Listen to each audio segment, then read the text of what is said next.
E.G. Marshall. Welcome to the sounds of suspense, to the fear you can hear. Horror that makes the flesh crawl as with maggots. Terror that turns the brain to jelly. These mark the work of Edgar Allan Poe. For nearly a century and a half, readers have wondered at the mad creations of his fevered brain, even as their blood ran cold with fear. As shall yours.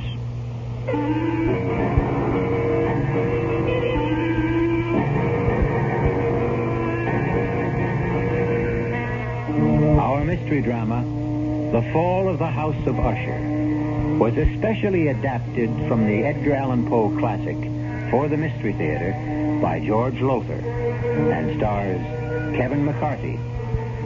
I'll be back shortly with Act One.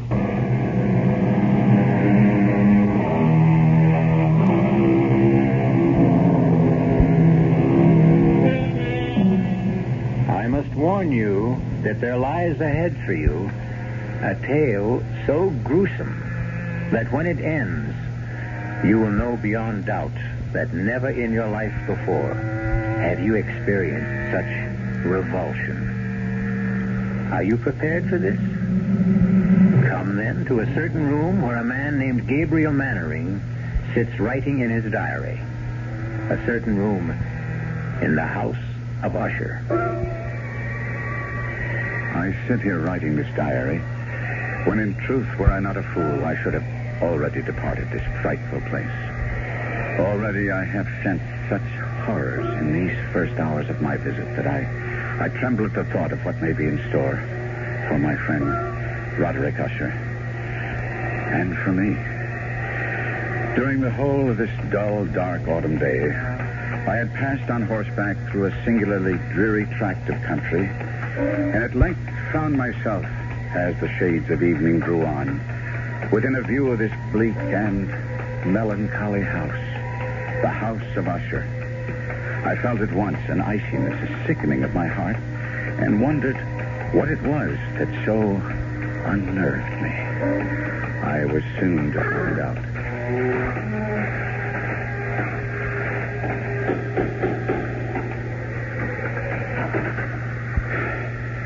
You would be Mr. Mannering, sir? Yes.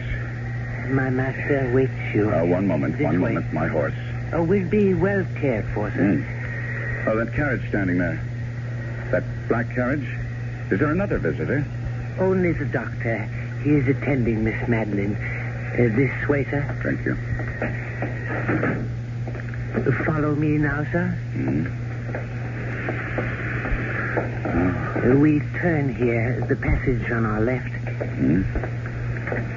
Now, this to the right. I had no idea the House of Usher was so vast. Oh, yes, vast. Above and below. Below? There are chambers underground, vaults, dungeons that even I have never seen, and I have lived here as servant to Mr. Usher more than 30 years. Here we are, sir. Come. Mr. Gabriel Mannering, sir. Oh, Gabriel. My dear good friend, you've come at last. Roderick, I came immediately on receipt of your letter. It gave me cause for concern, deep concern. After all, Roderick, not having seen each other in years, nor corresponded even, to receive a letter from you was in itself a surprise. But the contents, Roderick, the contents were a shock. How ill are you? Ill? I'm not ill. Not ill? But in your letter... I am not ill. Oh, I may have mentioned something of the sort in my letter, but... More than mentioned, you spoke of acute bodily illness, of oppressive mental disorder, of a malady, dear friend, so strange you could not bear to face it alone. Now, that is why I'm here. That is why I came at once. The terrible agitation in your letter. Oh, mood. It was nothing but mood. Mood of the moment. Nothing more. Come now. Cato, the port. Good. Thank you. I'll pour. And, Cato. Sir? Dr. Wyndham is with my sister still?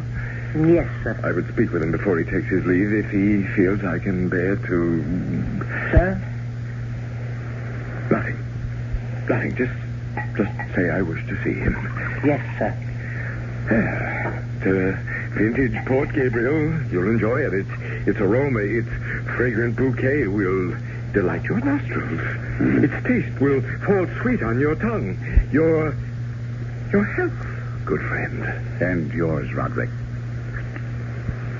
Well, now, tell me about yourself, Gabriel. How has life gone with you all these years? Oh, as all lives go, I suppose. Has been the good, the bad, the indifferent. Yes, well, mine has been mostly bad. I've prospered. My importing business in Baton Rouge. Ruination, that's been my lot, my fate. The fate of the House of Usher. Well, if you are financially in need... No. I speak of another kind of ruination. Decadence. I speak of the evil that molders within my body, my mind, my house. House? Oh, no house this. A tomb that houses the living dead. You are ill. Yes, I lied. I am ill with what? With what? With fear. Fear? Of what? I know not. Well, what do we all fear, each of us? What living thing has not known fear? It lives within us, this fear. It rots within us, as I rot within this house. But mark you, good friend, whereas with others fear rides like a restless maggot, only now and again with me it's ever present, a colorless slime growing within me, spreading, engulfing, drowning me. Roderick. No. I'm all right now. I'm all right. You must go. Go. Well, you shouldn't have come. I shouldn't have asked you. You must leave this house of death, this tomb. Stop that. Now stop. I tell you that... Enough. Enough now. Here. Sit down. Compose yourself. Now hear me, Roderick. I came a great distance through the foulest time of the year to be with you, and here I shall stay until you are well again. No, you don't understand. I shall never get well. Of course you will. No. She is dying, you see, and I... Your sister? Is it she who is dying? Yes, Madeline. But it's she who is dying. If it is... No, you don't understand. You don't understand. Come in. Dr. Wyndham. Come in, Doctor. Thank you, Cato. May I introduce myself, Doctor? Mr. Usher, as you see, is not himself. I'm a friend of his. Gabriel Manning of Baton Rouge. Oh, how do you do? Louis Wyndham. I entreat your pardon, both of you. Now, Roderick. Well, my nerves sometimes. Yes, I know, and I'm sure Mr. Mannering understands. You've been taking the laudanum I prescribed? I used the last only yesterday. Well, I'll see that you get more. Oh, thank you. My sister? There's no change. How long? Before death? I don't know. Your sister's malady baffles me. I don't know what is killing her, nor do I know what keeps her alive, when in truth, she's all but dead. Would it be an impertinence, Doctor, for me to ask you what you mean by that?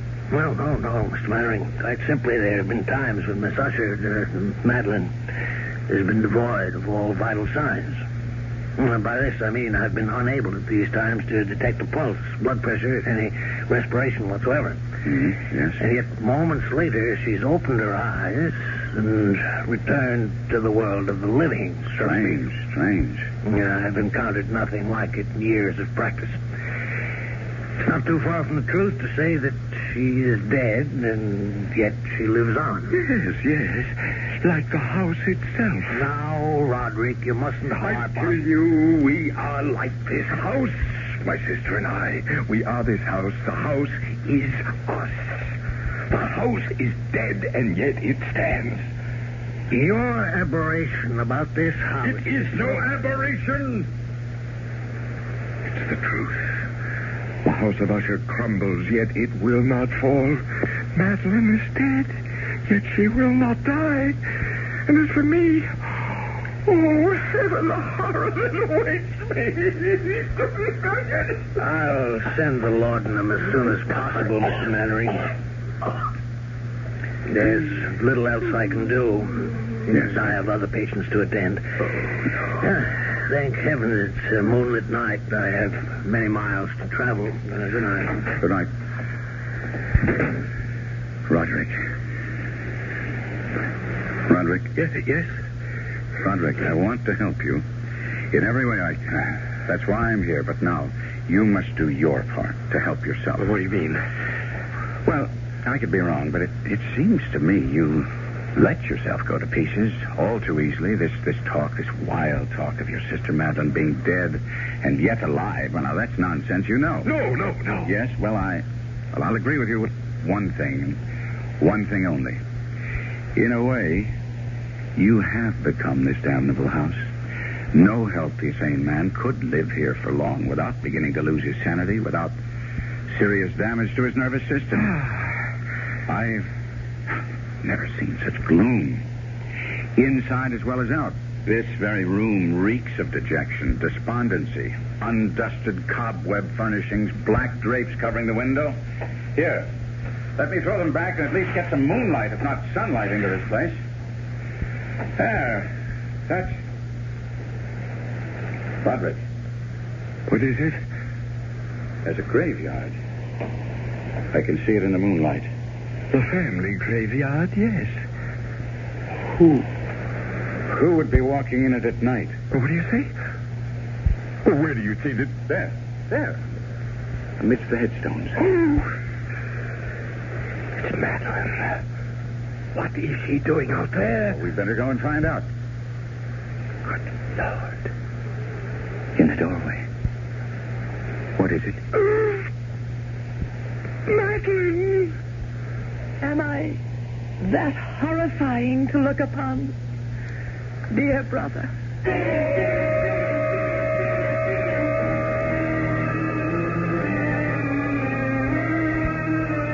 Madeline Usher walks among the headstones of the Usher graveyard, yet stands in the doorway at the same time.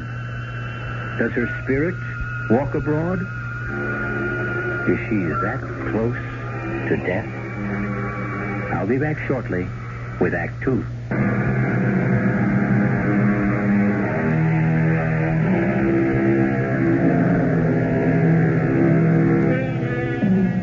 Again, I must ask if you wish to go on, and warn that if you do, you will experience a kind of horror for which I can find no words. Even Gabriel Mannering, writing in his diary, found it difficult to express his feelings in that moment of first meeting with Madeline Usher. I seek and cannot find words to recreate the terror of that moment. Not a woman, but a corpse stood before us in the doorway of that awful room. The very woman, or corpse, if you will, that but an instant before Roderick Usher and I had glimpsed in the moonlight graveyard beyond the window. If she is alive, I thought, she should be dead. Fatuously, I said, "You are Madeline Usher?" Yes, How do you do? I'm Gabriel Mannering. I know. You winced as you took my hand. What? You felt it. Coldness. No. Yes. You need not dissemble with me. Even now, you find it hard not to stare at the dark patches on my face, the putrescence that lives. Yes, thrives in my dying flesh. Madeline, my dearest sister, you should be lying down, resting. You mustn't waste your energy. I wanted to meet your friend. Someone from the world of life outside this house. This tomb. I wanted to... needed... Falling catcher. Put her on the couch, Gabriel. No. Better still, we'll carry her to her room. No pulse. No heartbeat. Is she... Well, heaven help me. It's impossible to say. Can you carry her alone? She weighs nothing.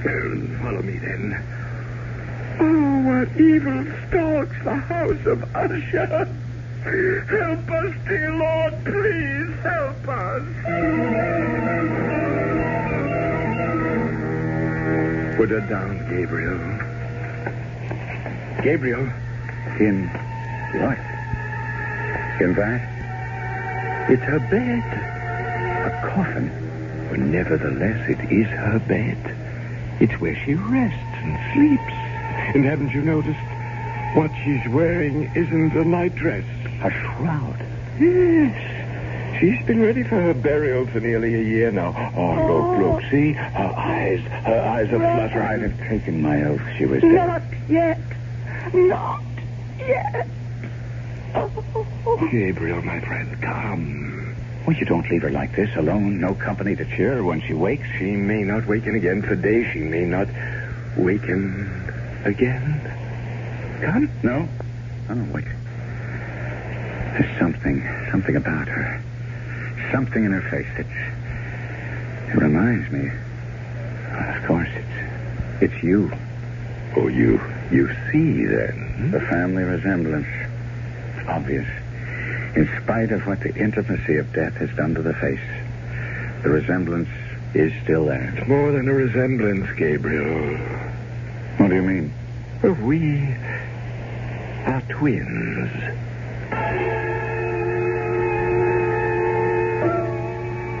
As my friend spoke those words in that chamber of death, a curious change came into his face. It floats before me even now as I write, a complexion gone so suddenly cadaverous. His eyes large, liquid, and luminous beyond comparison. Thin and pallid lips gone thinner, paler. For a moment, he seemed scarce human. I had tried to calm his fevered nerves by telling him it was his sister, not he, who was dying. And he had cried out, You don't understand. You don't understand. And now, in an instant, I did understand, or at least the shadow of what he meant touched me, and I was filled with a dread, a loathing of what was to come that I cannot fully express. Had I known the full truth of what lay before us, my loathing would have increased 100-fold, and I should have fled the House of Usher then and there, certainly. I should not have found myself at breakfast with Usher the following morning. Another helping, Mr. Mannering? No more, Cato. Then I can give you the message. A message from whom? Miss Madeline. She wishes to see you at your convenience. Well, then I'll go to her, of course. Now, why do you look at me like that? And now, why do you turn away? Cato, face me. Look at me. What is it? Cato, is it the odor? Yes, sir. You'd best not go, Gabriel, or if you do, another time. I don't understand. The odor, the stench of putrefaction. It's stronger at times than at others. And you mean that she... Take me to Miss Madeline at once, Cato. No. It will sicken you, nauseate you, even infect. Well, it can kill me and be damned to it, but I'll not disregard a last wish of a dying woman. Unlike you, Roderick, I do not fear death.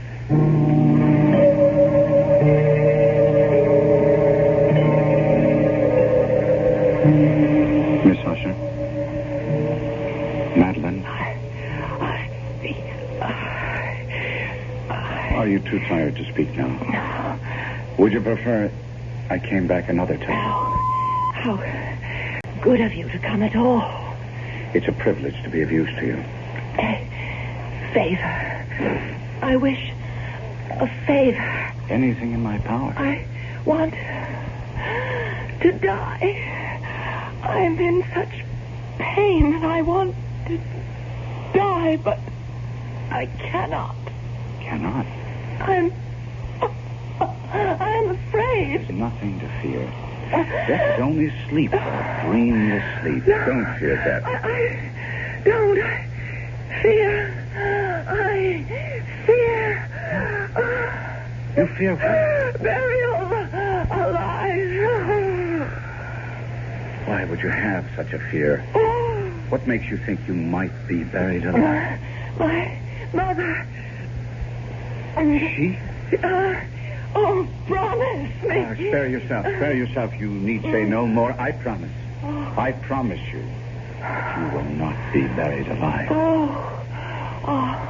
Rest. Rest now. Rest.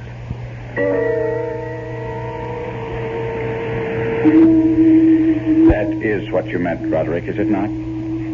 Like her, like your twin, you don't fear death so much as you fear being buried alive. Right, pardon. Yeah? Yes. Only part? Well, I fear... Oh, God, more than I can tell you. I fear what happens in death. Another aberration. As with the house, so with this. You are a man given to aberration. And what of that? You make as little sense as Wyndham. Do you think because you call a thing an aberration, it'll go away? That it will cure itself if you but name it? Reason. Common sense. Reason, common sense. When you speak to me and Usher of reason and common sense, Do you not know of the madness that has tainted this family through its history? From the beginnings of the House of Usher, this house, this family, until now, until Madeline and me, the last of the Ushers, from beginning to end, from rise to fall. Roderick. Rise to fall. Roderick. From rise to fall. I had not thought on it before, but that is what it will be when she and I are dead. It will be the fall of the House of Usher. Yes, Cato. The laudanum, sir, from Dr. Wyndham. Oh, thank heaven. It has come none too soon.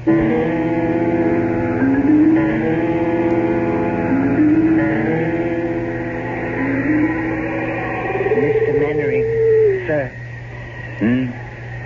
What? Oh, yes, Cato. You've been sitting here in the graveyard for nearly 2 hours. That long? Yes, sir. Tell me, Cato, how long have you been servant to Mr. Usher? More than 30 years, sir. But I thought I'd told you that the night you arrived just a week ago. Did you? Now, then I forgot. Were you here when the mother died? The mother of Mr. Roderick and Miss Madeline? Why do you ask such a question, Miss Mannering? I don't know, really, except I've been dwelling on what Miss Madeline told me about her mother. Buried alive. Was she indeed? Sir, don't ask such questions. Don't dwell on such thoughts. Why not? It was discovered the mother had been buried alive. Yes. Tell me about it. Sir, I entreat you. Understand. You cannot stay in the House of Usher. No one can without something...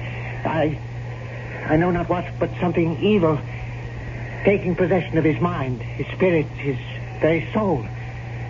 It will happen to you. It is happening to you. No. You've been drawn here to this spot. You've been sitting here in the damp and chill for hours because you, too, have taken the first step toward madness. How did they discover she'd been buried alive? Sir, I beg you, turn your thoughts away from... How? If you must hear it. A few weeks after she had been buried, the coffin placed in that vault you see under the trees, it was discovered that she had been buried wearing a valuable ring. A ring? It contained a stone worth a fortune. It had been... Tell me about it. She had always worn it, and when the undertaker encoffined her, he neglected to remove it. He had no idea of its worth, or surely he'd have inquired whether the family wished her to wear it to the grave. And as you will understand, such was Miss Madeline's and Mr. Roderick's grief. They didn't think of the ring until weeks later. And decided to retrieve it. Yes. We went to the vault, the three of us, slid back the slab that covers it, and... sir, let us go in. Finish what you're telling me. There lay the coffin. The lid was in two parts. A lower part that covered her body from the waist down, an upper part from the waist up. This I pried up, and there... Go on. She lay face down. Her hands had torn chunks of hair out by the roots. Such was the agony of terror. Hands, do I say? Claws. They had become rigid in the death throes. Yes. We turned her over. Her face, oh, my God, be with us. Her face, I cannot describe. I cannot. Enough, then. Oh. Chill is getting to me. No! Henry! Quickly. Come. Heaven help us. What is that? They're coming toward us from the house. Roderick! Help me! What? Help me! What is it, man? A corpse! What? Madeline, dead. She's dead at last, dead, but... What? What is it? She tried to take me to the grave with her. She tried to drag me into her coffin. Oh, no. Roderick, pull yourself together and tell us. I went to her chamber to see how she was. I called her name again and again and again, and no answer. I felt for a pulse, none. I lay my head against her breast, no heartbeat, and then... Oh, God! Her arms were entwined around my neck, her cold arms around my neck, and I tried to break free, but I couldn't. I grabbed her wrists and I tore her arms from her neck. Sir? I've got him. Help me carry him inside.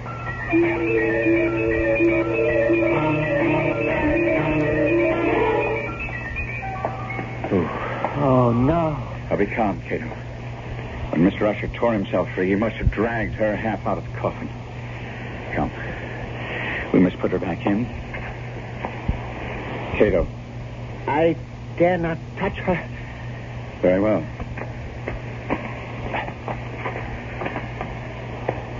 There. Is she at last dead? She seems so. Ride for the doctor. Tell him to come at once. Yes, sir. Sir, you mean to stay here? Yes. But I will be gone at least 2 hours. If you change your mind, I grabbed her wrist. Find your way back to the library in that maze of corridors. Now, don't worry about it. I shall stay here. I made her she'd not be buried alive, and I mean to keep that promise, Cato. Beginning now.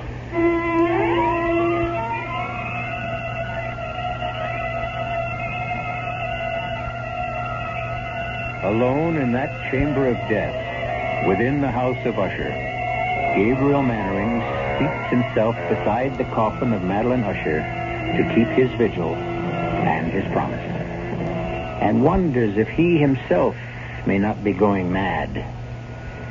I'll be back shortly with Act 3.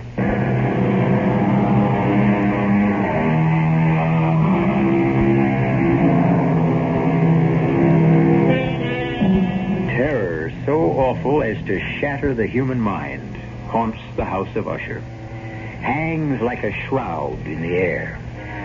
Drips on the spirit like the very slime upon the decaying walls. As Gabriel Mannering sits beside the coffin of Madeline Usher, he feels this terror seeping into him. Seeping into me like a rising tide of pollution. Cato said he would be gone 2 hours in fetching Dr. Wyndham, but to me, it seemed like 20 before I heard his returning footsteps. You don't look well. I'm all right. Sir, you deceive yourself. Well, never mind now. I'm seeing Miss Usher. That bag, Cato? Thank you. Heart first. Is she? No, there's no heartbeat. None whatever. No pulse.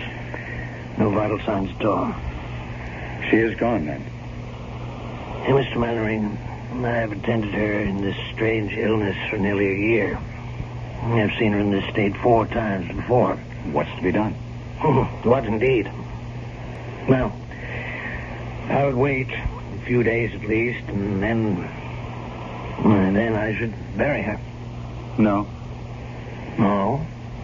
She feared to be buried alive. Yes, I know. Her mother. You attended her? No, another man. From what I've been able to learn, I judge her illness was similar, just as unaccountable as baffling.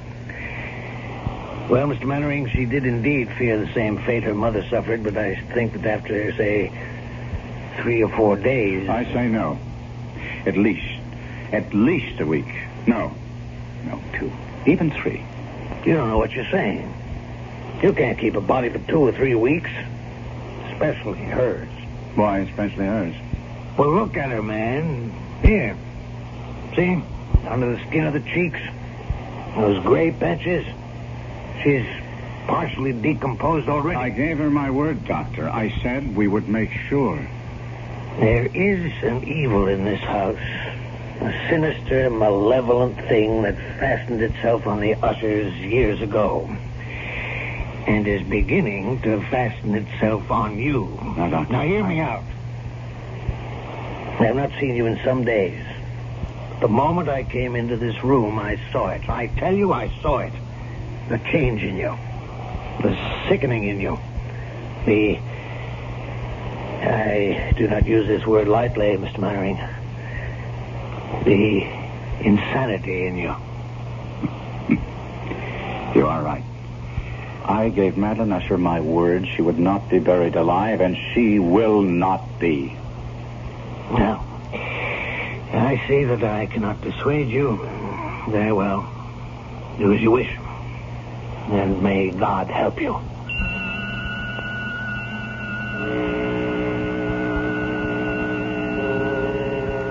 I stayed by her coffin for yet another hour or so, making sure there were no signs of life.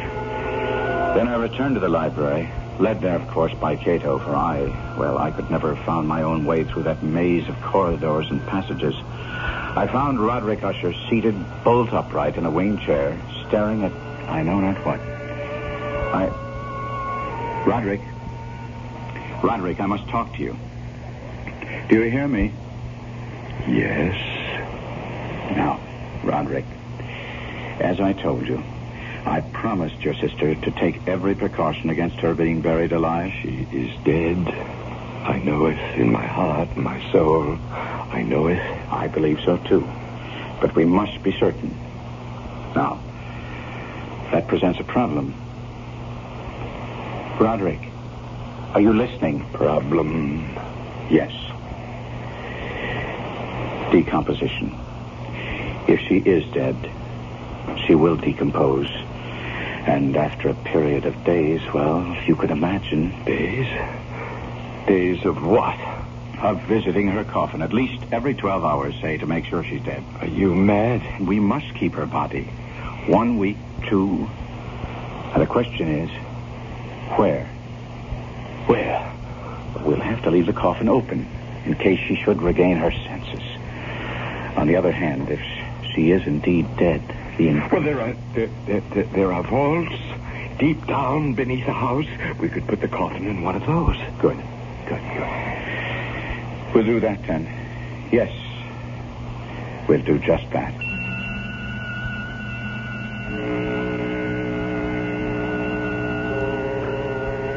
Together, Usher and I arranged for the temporary entombment of Madeline, his twin. The vault, so long unopened that our torches were half smothered in its oppressive atmosphere, was small, damp, and entirely without means of admission of light, lying at great depth beneath the house.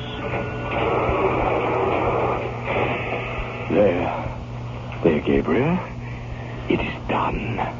We must come here again. In no more than 12 hours. As you say.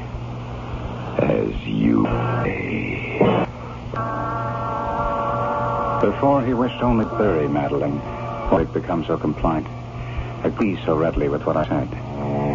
If only I'd asked myself that question. But I did not, and in consequence faced an unexpected problem. Why do you not believe me? It isn't that I don't believe you, Roderick. I wish to see for myself. There is no need for you to do it. I have done it. You have? I have visited the coffin at least once every 12 hours, sometimes twice. She does not live. Take my word for it. It is my word concerns me. I gave my word to her, not yours. She is dead. I assure you, she's dead. It was about that time the sounds began. Strange knockings, creaking. Perhaps it had begun before, but I had not at first. I would hear some curious sound from below and say to Roderick, "What was that? What was what?" Listen. What is that? Rats, perhaps? Rats? Well, the house is infested with them. I've never heard rats make sound like that. I answered. Time went on. And it seemed to me the sounds grew louder, and I would say to Roderick, "Listen." And he would answer. A door banging in the wind somewhere. And I would say, "There is no wind." He would answer, "Well, then it's something else. Don't bother me." And on that fatal night, as we sat in the library, he was sitting, staring vacantly at nothing, trying to read, but my mind was on that awful chamber of death far below, outside the wind gathering for a storm. It happened. I became aware of distinct, hollow, metallic, yet muffled reverberation. Complete unnerved, I leaped to my feet and looked at Usher. His eyes were fixed before him, and throughout his whole countenance there reigned a stony rigidity. I said, "Roderick, do you not hear it?" "Yes, I hear it and have heard it, as you have. Long, many minutes, many hours, many days have I heard.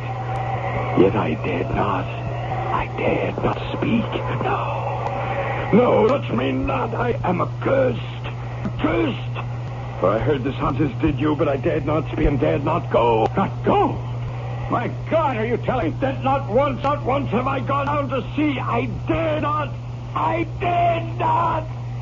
We put her living in the tomb. She comes for me. Listen. Now listen and know. We've heard the rending of coffin, the grating and iron hinges of a prison, struggles within the covered archway of the vault. And now, she comes for me. The moment she'll be here. I hear her footsteps on the stair. I hear the horrible beating of her heart. She comes for me, she comes. I tell you, she stands outside the door.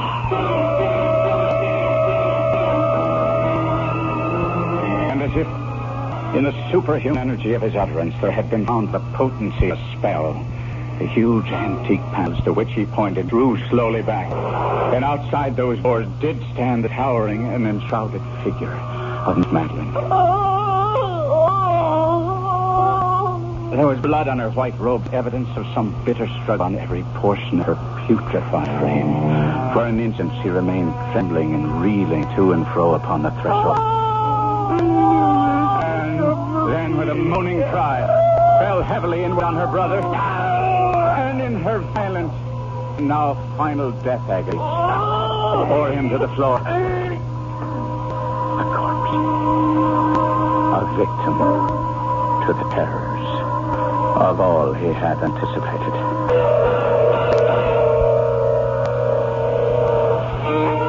This is E.G. Marshall. I shall return shortly.